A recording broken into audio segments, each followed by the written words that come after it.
At the opening of the 14th century, Europe appeared strong and self-confident. From the Atlantic to the Baltic, villages and towns multiplied across the landscape. Cathedrals rose like stone prayers. Merchants threaded their way through the great trade routes linking Bruges, Venice, and Constantinople. The continent was no longer a patchwork of isolated fiefs, but a living network of commerce and faith. Yet beneath that surface of prosperity lay fault lines, social, spiritual, and environmental, that would soon reshape the medieval world. In 1300, Europe held perhaps 75 million souls, more people than ever before. The land was intensely farmed, from the English Midlands to the plains of Hungary. Peasants tilled narrow strips with a heavy plough, rotating crops to draw the most from the soil. Windmills and watermills turned in every valley. Rivers carried grain and timber to crowded markets. It was a world of seasonal rhythm, seed time and harvest, fast and feast.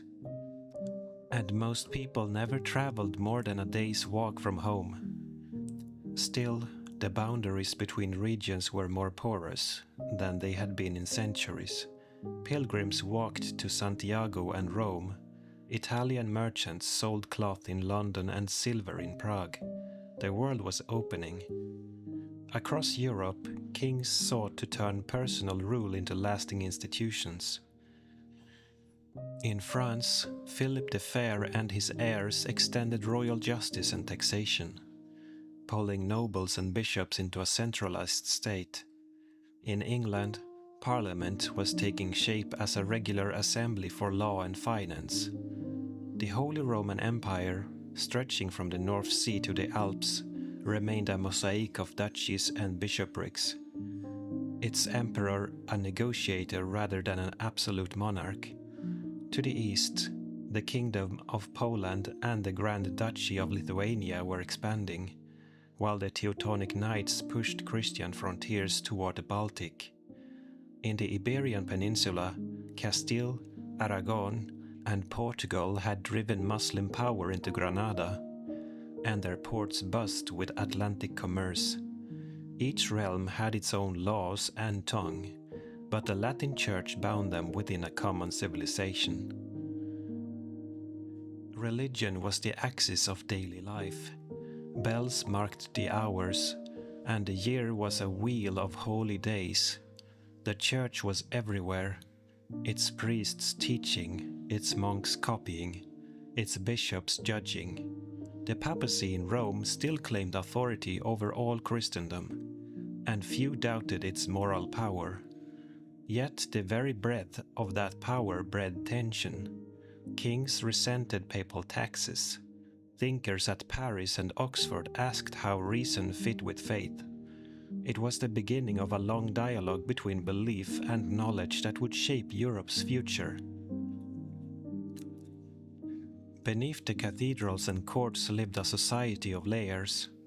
Nobles fought and ruled, clergy prayed and wrote, and peasants labored. But a new force was rising, the townsfolk. From Ghent and Florence to Nuremberg and Lübeck, guilds of weavers, smiths, and merchants organized themselves into corporate bodies, buying freedom from lords and electing their own officials. Coins circulated widely. Account books replaced barter. Trade joined north and south. English wool fed Flemish looms. Venetian ships brought spices from the Levant, and German silver paid for it all. Money and mobility began to erode the rigid feudal hierarchy. Yet the prosperity was fragile. Harvests depended on weather, and Europe was entering a cooler and wetter age, what later historians call the Little Ice Age. Crops failed, famine stalked villages, and rural poverty deepened.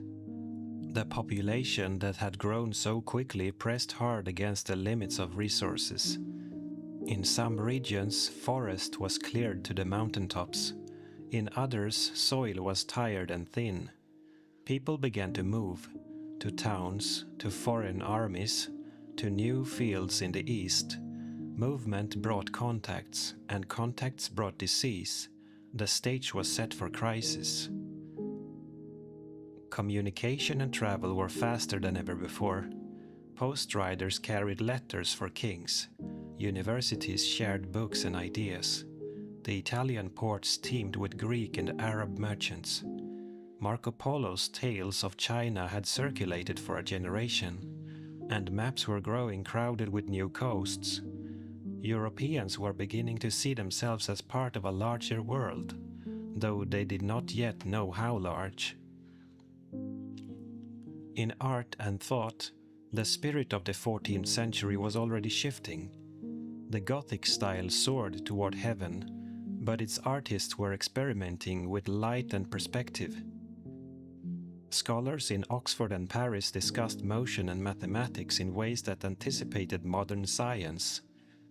In Italy, writers like Dante and Petrarch were turning inward, exploring human emotion and memory. Their voices did not yet end the Middle Ages, but they made its walls transparent.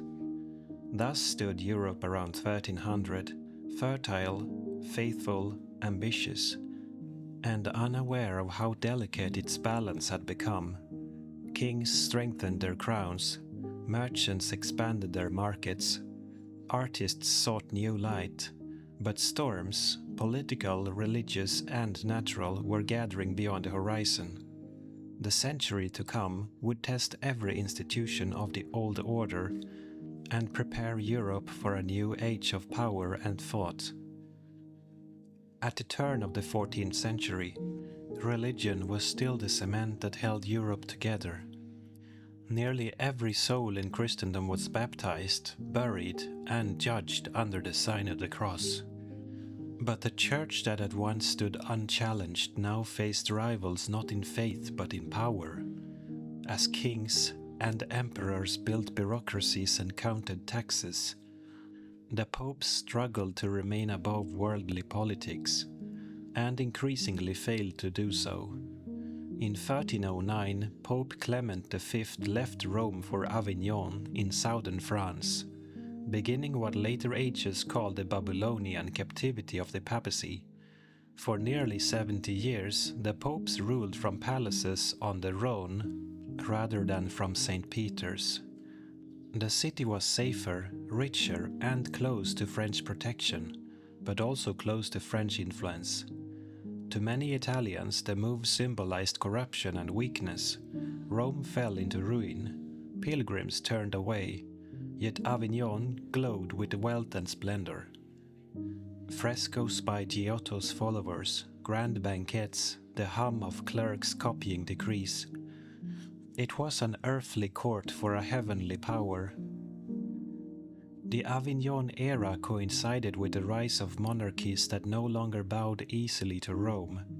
France had the strongest claim to papal favor, but even there, rulers taxed clergy and appointed bishops as if they were royal officers. In England, the crown seized church lands to pay for war. In Germany, the emperor's authority waned, and local princes chose their own confessors and abbots. The papal dream of universal supremacy, a Christendom under one shepherd, was slipping away. Each kingdom began to see itself not only as Christian, but as distinct. Loyalty to the crown and country was becoming as powerful as loyalty to the church. In time, this slow shift would redefine what it meant to belong to a nation. In 1378, a crisis shattered the unity of the Western Church. Two popes, one in Rome and one in Avignon, each claimed divine legitimacy. Then, to make matters worse, a third was elected by compromise and confusion. Europe split its obedience. France and Spain followed one pope. England and much of Germany followed another. The rest tried to ignore both. Priests in the same town prayed for rival pontiffs. Councils were called, decrees thundered, but unity came only in 1417, when the Council of Constance finally deposed or persuaded all claimants to resign and elected Martin V. The church was whole again, but scarred. The people had seen its human face, proud, political, divided. Faith survived, but confidence in the hierarchy did not. Even before the schism ended, voices across Europe had begun to call for renewal. In England, the scholar John Wycliffe argued that the true church was not made of popes and prelates, but of all believers. He translated the Bible into English so that ordinary people could read it themselves, a radical act in an age when Latin guarded the word. In Bohemia, Jan Hus preached similar ideas, denouncing corruption and indulgences. For this he was burned at the stake in 1415. But his followers, the Hussites, rose in revolt, founding a movement that would echo into the Reformation centuries later. These reformers were not atheists. They were believers who loved the faith enough to question its keepers. Their courage opened cracks in the medieval wall of authority, small at first but widening with every decade. Not all sought reform through conflict. Across Europe, a quieter renewal took root in the mystical tradition. Figures like Catherine of Siena, Julian of Norwich, and Meister Eckhart turned inward, seeking direct experience of the divine through contemplation rather than ritual. "All shall be well," wrote Julian, in words that still comfort hearts centuries later. These mystics offered an alternative path, not rebellion but intimacy, and their writings hinted at the new human-centered spirituality that the Renaissance would later celebrate. By 1450, the church remained vast and powerful. Its monasteries owned fields and forests. Its universities trained Europe's thinkers. But its moral monopoly was broken. Kings collected their own taxes. Towns funded their own cathedrals. Merchants gave to charity without priestly mediation. The papacy recovered Rome, yet its authority was now a matter of negotiation, not command. Faith itself endured, in the bells that marked the hours, the candles burning before saints' statues, and the prayers whispered by soldiers before battle, but it had changed color. The simple unity of the early Middle Ages was gone. In its place stood a more complicated world, spiritual but skeptical, devout but restless. Across the map, religion and politics intertwined differently. In Italy, popes were patrons of art as much as shepherds of souls. In France, royal theologians defended the crown's divine right. In England, the Lollards spread Wycliffe's ideas in secret, passing small handwritten tracts. In Germany and Bohemia, reform and rebellion blurred together. In Scandinavia, Christianity remained stable but distant from southern controversies. No single center could hold them all. Christendom had become a chorus of competing voices, not yet a reformation but no longer a perfect harmony.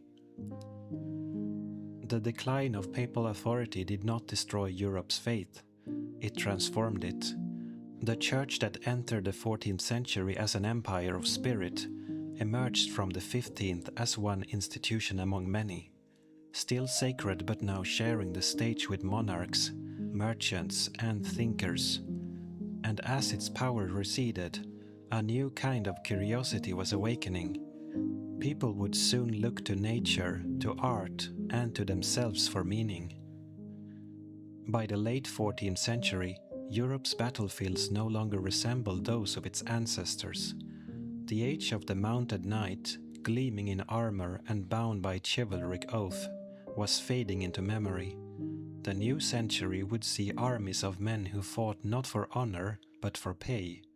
Soldiers, mercenaries, and conscripts. War, once a matter of personal valor, was becoming a profession, and with it, the shape of medieval society began to bend. Knighthood had long been the ideal of the medieval world. Tales of Arthur and Roland still filled the halls, and tournaments dazzled towns with color and ceremony. But the reality of war had changed.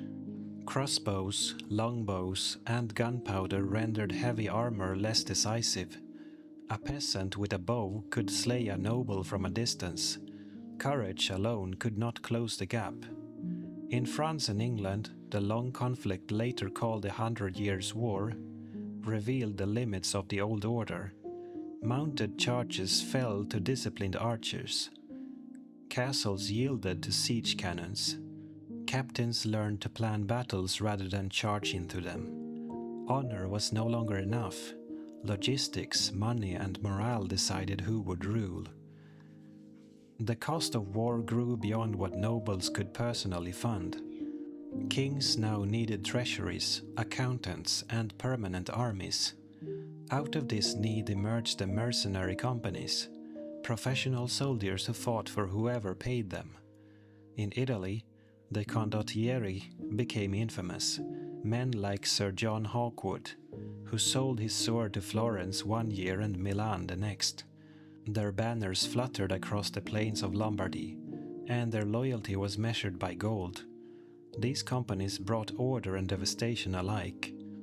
Disciplined on the field, ruthless off it, when unpaid, they turned their weapons on the countryside, leaving villages burned and harvests ruined. To medieval eyes, this shift was unsettling. Warfare had once been a moral act, bound by oaths and divine sanction. Now it was a trade, part of the machinery of politics and profit. As the engines of war grew, so did the burden on the poor. Taxes rose, fields were trampled, and famine returned with every campaign. Common folk who had endured centuries of feudal dues began to question the world that demanded so much from them. In France, the Jacquerie Rebellion in 1358, though brief, echoed for generations. Peasants armed with tools stormed castles and manors, crying out against their lords. In England, the Peasant Revolt in 1381 brought thousands to London, led by Wat Tyler and inspired by radical preachers like John Ball, who asked, "When Adam delved and Eve span, who was then the gentleman?" Both uprisings were crushed, yet they left behind an idea that would never die, that common people, too, could shape history. While war and rebellion shook the countryside, Europe's cities flourished. Guilds and merchants gained wealth and independence. In Florence, bankers like the Medici rose from common stock to control governments. In Flanders, weavers and dyers turned wool into gold. Along the Baltic, the Hanseatic League united northern ports into a commercial confederation, trading salt, fish, and furs as far as Russia and Scandinavia. The medieval town became a laboratory of change. In its crowded streets, old hierarchies blurred. A clever craftsman or merchant could gain influence once reserved for nobles. Money became the new language of power, and commerce the quiet rival of feudalism. Even war fed innovation.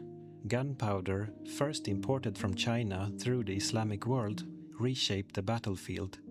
The earliest hand cannons were clumsy and unreliable, but every decade improved them.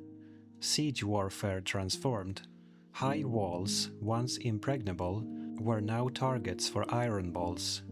Artillery demanded mathematicians, engineers, and blacksmiths. New kinds of mines for a new kind of war. The ripple spread beyond the army. Clocks appeared in towns and monasteries, measuring time not by the sun but by mechanical precision. Eyeglasses allowed scribes and scholars to work longer. And though the printing press still lay in the future, Europe was already buzzing with manuscript culture. Books copied faster, shared farther. Knowledge was becoming portable. War and trade both required organization. In royal chanceries, clerks with ink-stained fingers kept ledgers of taxes, laws, and treaties. Literacy, once confined to monks, now served the state. Kings surrounded themselves with educated advisors, men trained in law and accountancy rather than battle. This quiet shift eroded the nobility's monopoly on influence. A clever merchant or lawyer could rise higher than a baron who had never learned to write. Europe was moving toward the age of administration, where power flowed through paper as much as through swords. By 1400, the old feudal web was unraveling. Serfdom was declining. Money wages replaced forced labor. In towns, apprentices hoped to rise through skill, not inheritance.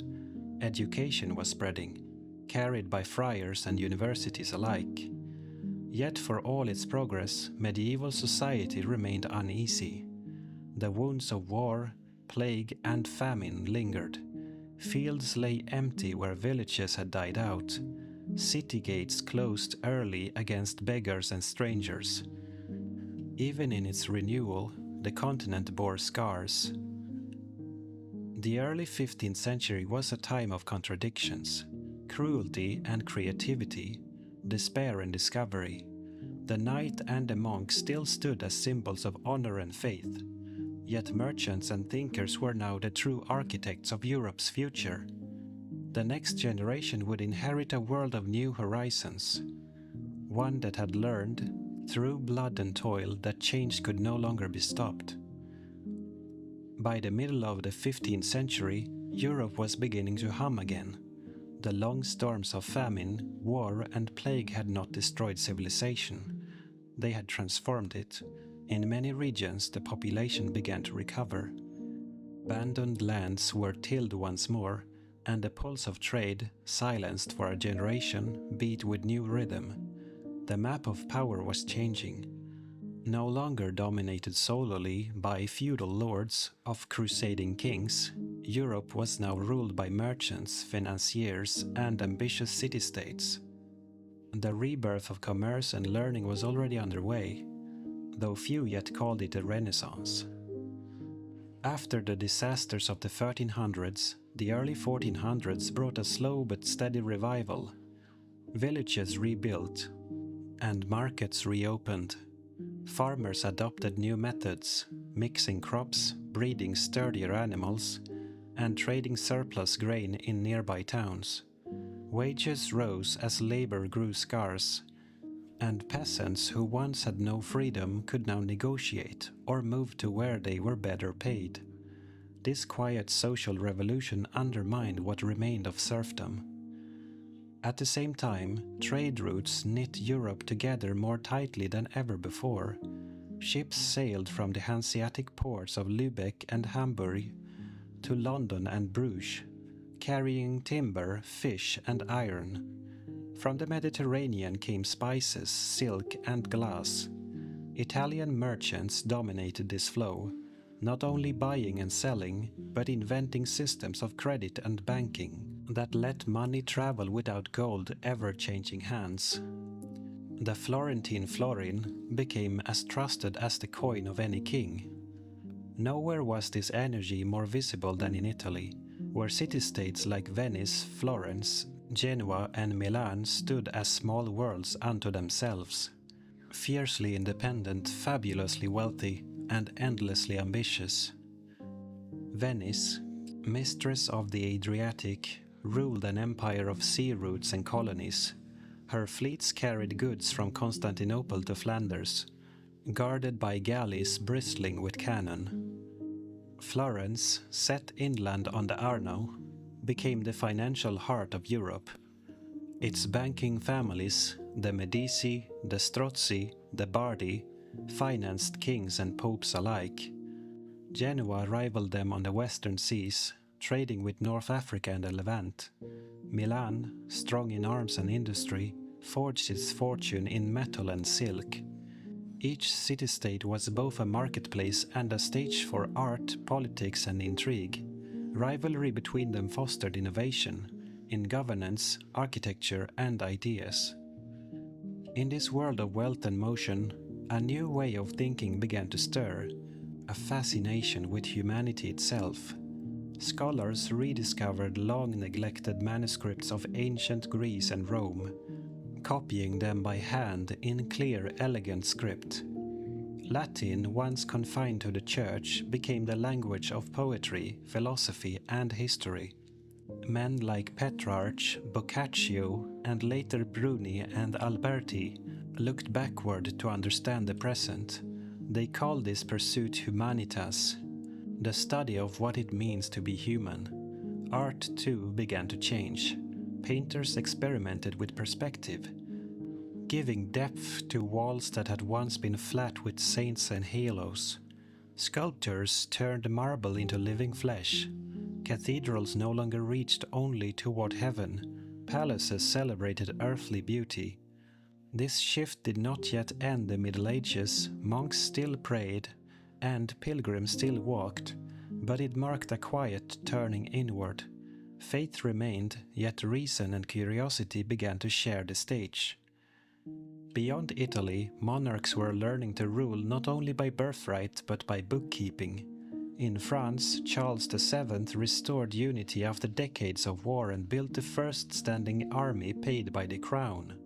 In England, Henry VI presided over a realm where parliament and trade guilds mattered as much as knights and lords. In Spain, the crowns of Castile and Aragon began to edge closer, preparing for the union that would soon reshape the Atlantic world. The age of the self-sufficient lord was over. Even the mightiest monarch now depended on loans from bankers and merchants. Power was shifting from the sword to the purse, from the castle to the counting house. Far to the north, another kind of rebirth flickered. The cities of Flanders, especially Bruges and Ghent, became centers of art and commerce. Their painters, Van Eyck, van der Weyden, and others pioneered the use of oil paint to capture the shimmer of fabric and the glow of candlelight. While Italian artists turned to classical myth, the Northerners found grandeur in the ordinary. A merchant's study, a quiet prayer, a wedding portrait. The same spirit spread to the courts of Burgundy, Bohemia, and the Rhineland. It was a Europe waking from a long sleep, but in different dreams. Southern elegance and Northern realism, both rooted in a sense that life itself was worth painting, studying, and understanding.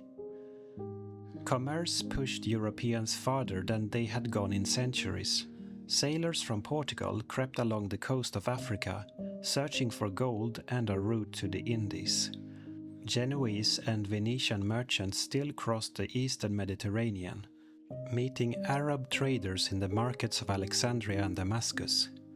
Through them flowed not only goods but ideas, algebra, astronomy, medicine, preserved and refined by Islamic scholars. Each voyage and bargain tied Europe closer to the wider world. The old borders of Christendom were becoming horizons. Education was no longer only the privilege of monks. Universities thrived in Paris, Oxford, Prague, and Bologna. Their students studied theology and law, but also mathematics, rhetoric, and natural philosophy. Libraries swelled with texts copied by hand on parchment, and new schools of thought debated how faith and reason could coexist. By mid-century, the printing press was still just a dream, but scribes were already writing faster, standardizing spelling, and creating small, portable books that could be owned by scholars, merchants, or priests. Knowledge was leaving the monastery for the marketplace. By 1450, Europe had become a patchwork of contrasts, warlike yet creative, devout yet questioning, traditional yet restless. The same energy that built cathedrals now carved marble statues and mapped coastlines. The age of knights and cathedrals was not over, but the age of scholars and explorers was near. The old medieval order had not fallen, it had transformed itself into the foundation of something new. A civilization that would soon stretch its sails across oceans and its thoughts across the stars. By the middle of the 15th century, Europe stood at the crossroads between the Age of Faith and the Age of Reason. The landscape was still crowned with monasteries and castles, but their meaning had changed. In those stone walls and narrow streets, a new world was being born. Slowly, unevenly, and without announcement. The people of 1450 did not know that the Middle Ages were ending. They only sensed that something was shifting beneath their feet. 2 centuries earlier, Europe had been a feudal mosaic, isolated manors, nightly wars, and a church towering above all. By 1450, it had become a network of nations. Kings ruled not by personal vassalage, but by law and taxation. Written records, royal courts, and bureaucracies stretched the reach of government into every province. Borders were clearer, languages more defined. A Frenchman, an Englishman, or a Castilian now spoke not only as a Christian, but as a subject of a realm. Trade, once a perilous venture, had become the bloodstream of society. Silver flowed from Bohemian mines, cloth from Flanders and England, spices from Alexandria, and manuscripts from Florence. Great fairs and merchant leagues bound the towns together like the links of a chain. Roads and sea routes, once haunted by bandits and pirates, were patrolled by royal forces. For the first time since Rome, a traveler could move through half the continent under a common sense of order. Religion still shaped every sunrise and prayer, but its tone had softened. The terrors of the Black Death and the scandals of the Great Schism had left deep marks. Faith was no longer blind, it was searching. Priests preached charity as much as judgment, and monasteries reformed their rules to recapture spiritual purity. At the same time, the humanist scholars were giving Europe new eyes. They spoke of virtue and wisdom drawn from classical models, not to replace Christianity, but to refine it. The ancient writers seemed to offer moral clarity and balance in a world tired of fear. It was not rebellion, but renewal. The conviction that truth could be found both in scripture and in reason. Across Italy, scribes copied the letters of Cicero. In France, poets rediscovered the grace of old tongues. And in Germany, thinkers debated how God's order could be understood through study of nature. Europe's faith was changing color again, no longer dark with guilt, but glowing with curiosity. The 15th century was also an age of invention. The mechanical clock, ticking in church towers, divided time into equal hours and minutes, changing how people worked and prayed. The compass and the astrolabe made navigation more daring. Mariners pushed beyond known waters with confidence. The printing press, perfected within a generation of 1450, would soon multiply words as never before, giving knowledge wings. Gunpowder had already rewritten warfare. Stone castles, once symbols of permanence, were crumbling under cannon fire. Kings built fortresses of brick and earth, angled to deflect shot. Battles were now fought by soldiers with pikes and muskets, drilled and paid in coin. The age of the knight was ending, replaced by the age of armies. Every invention whispered the same truth, that the human mind was restless, inventive, and capable of mastering the world. Beyond the horizon, a new chapter was stirring. The Portuguese were sailing farther south along Africa's coast. Genoese navigators dreamed of western routes to Asia. Compasses pointed unshaken through storms, and maps grew crowded with uncharted coasts. The world was larger than Europe had imagined, and soon Europeans would seek to claim it. But discovery began not with ships but with vision. The same spirit that draws scholars to rediscover Plato would drive sailors to risk the unknown. The Renaissance thirst for knowledge would soon spill beyond the Mediterranean, across oceans not yet crossed. In every city and kingdom, daily life was being remade. Merchants built palaces from trade, nobles sought culture to match their titles, and peasants, though still burdened, had begun to demand dignity. In towns, new classes emerged: bankers, craftsmen, printers, whose fortunes came not from birth but from skill. Women too found quiet places in this change, as patrons of art, as writers, and as rulers. Isabella of Castile was still a young woman, but her marriage would soon unite Spain. In Italy, women like Battista Malatesta corresponded with scholars as equals. Though limited by law and custom, their influence was felt in the schools, courts, and households where the new world was taking shape. Historians later marked 1450 as the twilight of the medieval world, though the people of that year still prayed to the same saints and built in the same Gothic style. Yet something fundamental had shifted. Kings no longer ruled by divine favor alone, but by bureaucracy and coin. The church remained powerful, but now shared the stage with universities and merchants. Art and learning, once confined to monasteries, had moved into the open air of cities.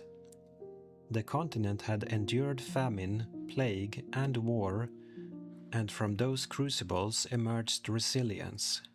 The human spirit, tested and refined, was ready to imagine a wider horizon.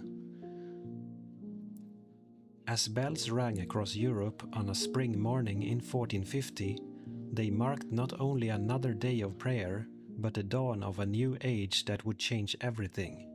The light falling through cathedral windows touched a different kind of faith, one that looked both upward and inward. The world was not yet modern, but it was no longer medieval. A century of struggle had tempered Europe into something new, curious, creative, and unafraid of its own mind. The long Middle Ages had done their work. Now, the age of discovery, of science, of art, and of global horizons was waiting just beyond the sea.